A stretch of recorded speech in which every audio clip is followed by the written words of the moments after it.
Right කොහොමද ඔයගොල්ලන්ට දීර්ඝ කාලයකට පස්සේ අද මම ඔයගොල්ලොත් එක්ක කතා කරන්න ආවේ අපි කොහොමද ප්‍රොජෙක්ට් ඉවලුවේෂන් රිපෝට් එකක් හදන්නේ සහ ඒකට මොනවද ඉන්ක්ලූඩ් වෙන්න ඕන ෆැක්ටර්ස් මේන්ලි ඉන්ක්ලූඩ් විය යුතු ෆැක්ටර්ස් මොනවද කියන එක ගැන පොඩි ඩිස්කෂන් එකක යෙදෙන්න. ඒතකොට මම හිතනවා මේක ගොඩක්ම ප්ලාන්ට් ඉන්ජිනියර්ස්ලට සහ ෆැක්ටරි මැනේජර්ස්ලට සහ කෝපරේට් ලෙවල් එකේ මැනේජර්ස්ලට ගොඩක් මේක වැදගත් වෙයි.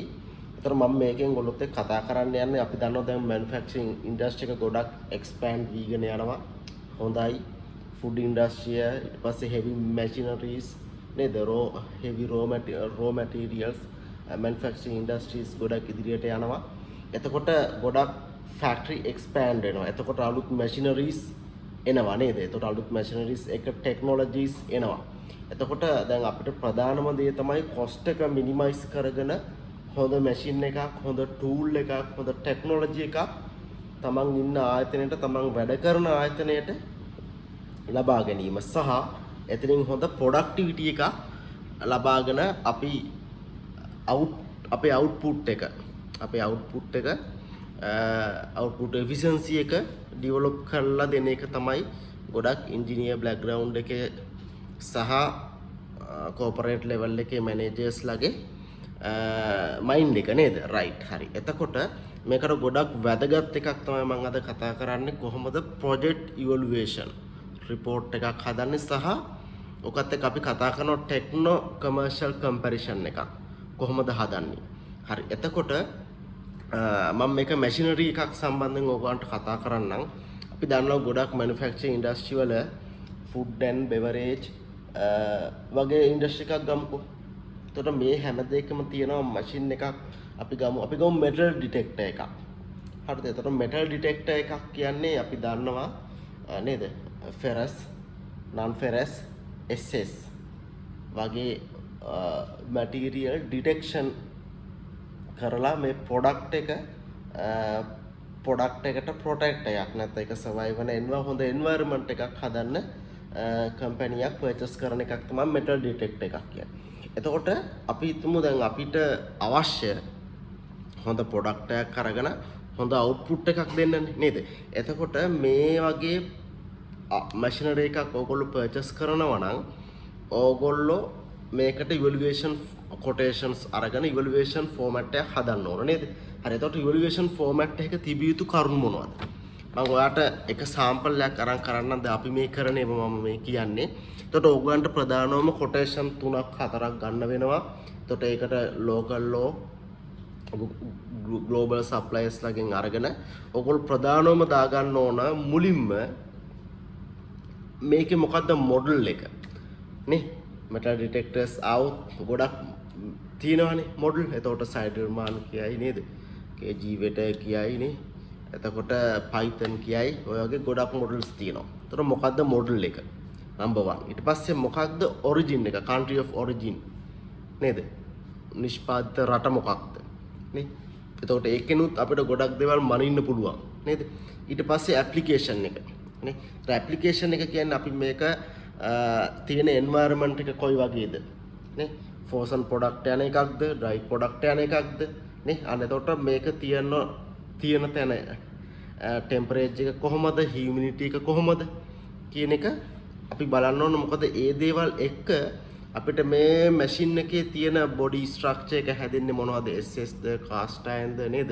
මොකද්ද මැටීරියල් එක කියන එක ගැන ඒ සිලෙක්ෂන් එකට ගන්න පුළුවන්. ඊට පස්සේ අපිට ගන්න පුළුවන් කොමන්ලි ගත්තොත් එහෙම ඉලෙක්ට්‍රිකල් පැත්ත කොහොමද? ඉලෙක්ට්‍රිකල් පැත්ත කොහොමද? කන්ට්‍රෝලින් පැත්ත කොහොමද? ටච් පැනල් එකක් තියෙනවද? ඒකේ ඉලෙක්ට්‍රිකල් කමියුනිකේෂන්ස් ප්‍රොටෝකෝල්ස් මේ තියෙන්නේ කොහොමද නේද?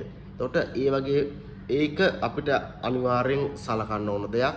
ඊට පස්සේ ඉලෙක්ට්‍රිකල් පවර් රේටඩ් පවර් එක කොහොමද ඉන්වර්ටර් එකක් through මේක ඔපරේට් වෙන්නේ නේ.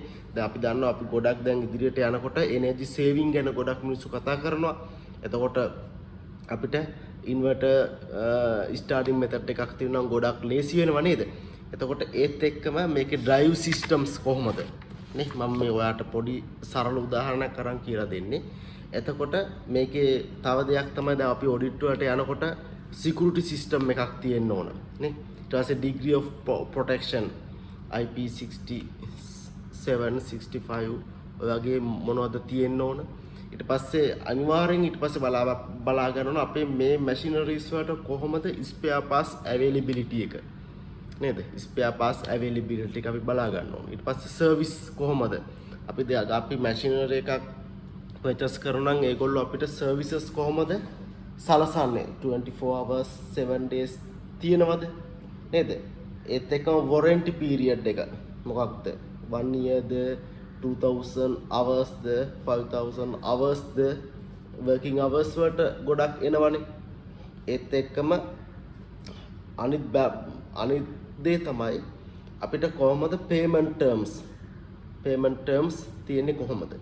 එතකොට ඔන්න වගේ දේවල් ටිකක් බලා ගන්න ඕන. එතකොට මේ factors ගැන බලනකොට අපි හිතමු ඔයා product එක ගන්නේ රුපියල් X කියලා. X මිලකට තමයි ඔයා product එක ඇවිත්ින්ද ඔයාට අඩුම product එක ඇවිත්ින රුපියල් X කියන මිලට. එතකොට අපි මේකේ ඉංජිනේර කෙනෙක් වශයෙන් ඕගොල්ලෝ දැනගත යුතුම දෙයක් තමයි ඕගොල්ලෝ calculate කරන්න ඕන අපි කියනවා ROI කියලා return on investment නේ. එතකොට ROI එක percentage එක කීයද? 100ට කීයක percentage එකක් තියෙනවද? ඒත් එක්කම ඕගොල්ලෝ calculate කරනවා payback period එක කීයද? එතකොට payback period එක කියන්නේ අපි දන්නවා අපි මේ invest කරන මුදල අපිට කොපමණ කාලෙකින්ද නැවත තමා වැඩ කරන ආයතනයට ලබා ගන්න පුළුවන් කොහොමද? එතකොට මට මතක විදිහට මම ඉස්සෙල්ලා වීඩියෝස් වල ඔයගොල්ලන්ට return on investment ඊට පස්සේ payback period calculate කරන methods ටික ඔයගොල්ලන්ට ඉගෙනුවා. සහ අපි ඒ ගැන ඩිස්කස් කළා. එතකොට මෙන්න මේ වගේ හොඳ ටෙක්නෝ කමර්ෂල් කම්පැරිසන් එකක් කරලා තමයි ඕගොල්ලන්ගේ ආයතනයට මැෂින් එකක් පර්චේස් කරගන්න ඕනේ. එතකොට අපි මේ හදපු එකක් මේක. මේකේ තියෙනවා අපි factors 38ක්. factors 38ක්. ඒ කියන්නේ production එකට ඊට පස්සේ quality department එකට ඊට පස්සේ engineering department එක ඔක්කොමත් එක්ක ඩිස්කස් කරලා තමයි වෙනම quality engineering production team ඔක්කොම collaborate කරගෙන තමයි අපි මේ ටෙක්නෝ කමර්ෂල් කම්පැරිසන් එක හදලා තියෙන්නේ. මොකද ඒ විදිහට ඒක කළාට පස්සේ මේක මැෂිනරි එක ෆේල් වීමේ සම්භාවිතාව බොහොම අඩුයි. අතනම් ෆේල් වෙන්නේ නැහැ වගේ තමයි. ෆේල් වීම 0. ඒකටනේ මැනේජර්ස්ලා ඉන්නේ නේද? රයිට්. එතකොට මම හිතනවා ඔයගොල්ලෝ අද මම මේ කතා කරපු දේ මේ පොඩි විනාඩි 7-8 තුල කතා කරපු දේ ඔයගොල්ලන්ට ගොඩක් ප්‍රයෝජනවත් වෙයි. ටෙක්නෝ කමර්ෂල් කම්පැරිසන් එකක් කරන්නේ කොහොමද? ටෙක්නෝ කමර්ෂල් කම්පැරිසන් එකකින් මොකක්ද ලබා ගන්න පුළුවන් අවුට්පුට් එක. කියන්නේ හොඳ ප්‍රොඩක්ට් එකක් ගෙනහැල්ලා හොඳ තමන්ගේ ප්‍රොඩක්ට් එක good value addition quality product එකක් කරගැනීම තමයි මේ වගේ මේ විදිහට machineries purchase කරලා අපි production එකක් කරලා value added product එකක් හදලා customers ලාට යවලා කරන්නේ නේද? හරි. එතකොට මම හිතනවා ඕගොල්ලෝ මේකෙන් හොඳ අදහසක් ගන්න ඇති. ප්‍රොජෙක්ට් එකක් මූලික දේ තමයි මම මේ කියලා දුන්නේ අද. එතකොට මොකක් හරි එකක් දැනගන්න තියෙන නම් පල්ලෙහාන් කමෙන්ට් එකක් දාගෙන යන්න. අපි ඒ ගැනත් පසුව සාකච්ඡා කරමු. නැත්නම් ඕන දෙයක් තිබ්බොත් අහන්න කමෙන්ට් එකකින් කෝල් එකකින් ඕන දෙයකින්.